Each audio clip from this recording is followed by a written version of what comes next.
Join us for the very first IFL Live at London's Indigo at the O2, Sunday, August the 13th, with me, Cook and Cassius, and some very special guests. Eddie Hearn, Darren Barker, Johnny Fisher and more.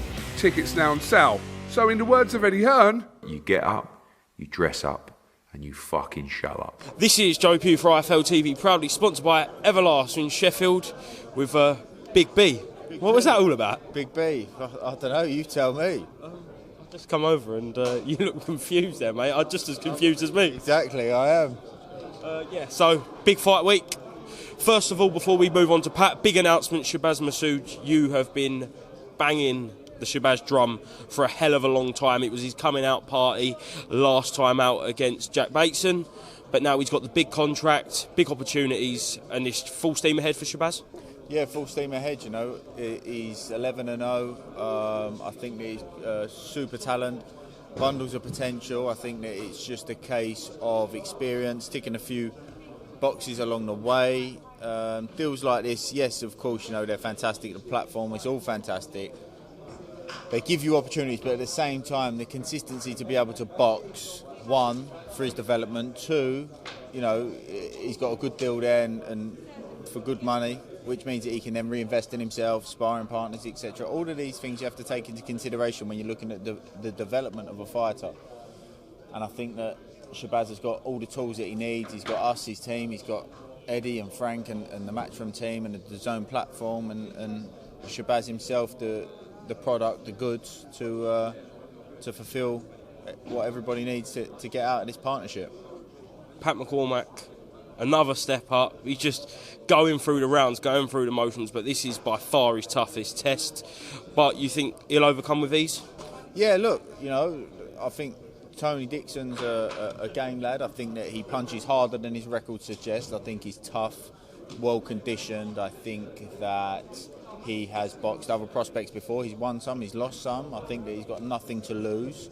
And, you know, this is a good opportunity for Pat, first title, which will give him opportunities then to, you know, become chief support. He's been chief support this time and last time, to become chief support on even bigger cards, and if not, headline his own cards in the near future. We know the North East is a massive boxing city, and Newcastle will be thriving off of Pat McCormack. Just how far away from those fight nights are we? I don't think too far. I think that, you know, the performance on Saturday will stand him in good stead. I believe that there is a big performance incoming, and I think that, again, the fact that we're picking up his first title, that'll get him world ranked, and you know, he's been moving quickly and he'll continue to move quickly because he's good enough to do so.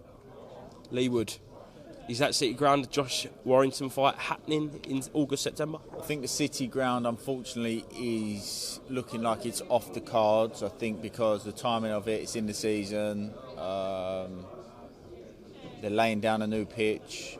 I think there's concerns over that, so I think unfortunately City Ground is looking unlikely. But we will be sitting down with Eddie and Frank tomorrow to have a discussion about options and possibilities and all the rest of it. So post-fight on Saturday, we should have a bit more information. How confident are you that Leigh does the business against Josh? Yeah, I'm confident. Look, do you know what it is? Just I like to be real. I'm honest. Sometimes, you know, I don't like to just talk a load of nonsense. I don't understand where, like, most people I speak to, like, Leigh's going to knock Warrington out, like, foregone conclusion, easy fight. I'm like, oh, based on what? Like, where's that come from? He's never ever been cleaned out, barring Lara. Lara had him hurt very early on in the fight, nearly got stopped in the fourth, still took him to 9 rounds or whatever to get rid of him. You know, he's got some great wins along the way, beat some top fantastic fighters, Frampton, Selby, many more. Lopez, really close fight with Lopez, you know, beat Kiko Martinez twice, tough as nails. Like, I don't get where people are coming from with that. Like, Josh Warrington is a real solid world-class fighter, and it's going to be a tough fight. It's going to be an amazing atmosphere with the two sets of fans. Did that fight land in Leeds now?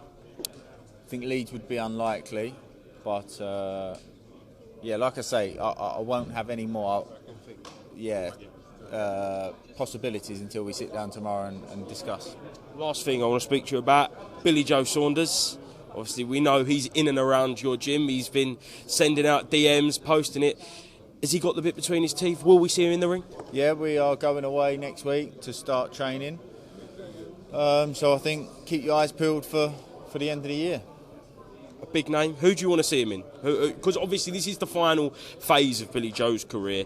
If and when he does come back, who would you like to see him in as his trainer? We haven't had a discussion like that, but me personally, I think the smart move is he's coming down a hell of a lot of weight. I think it would be a case of having a fight against someone he's heavily favourite for, probably slightly above the super middleweight limit.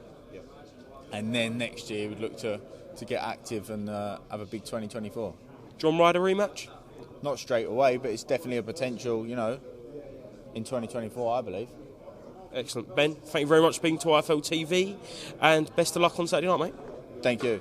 Join us for the very first IFL Live at London's Indigo at the O2, Sunday, August the 13th, with me, Coogan Cassius, and some very special guests. Eddie Hearn, Darren Barker, Johnny Fisher and more. Tickets now on sale. So in the words of Eddie Hearn, You get up, you dress up, and you fucking show up.